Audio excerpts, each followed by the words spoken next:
Kasi maalon po, so naglagay po sila ng lubid para lahat po ng pupunta sa bangka ay lalangoy na rin.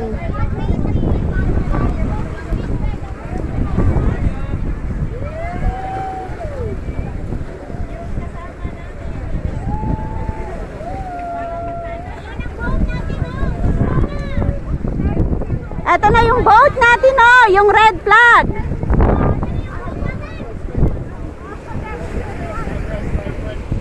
Ito na po yung boat namin. Woo! At ang dami po naming nagpunta dito sa Wong Chau Island. Uwi na po kami.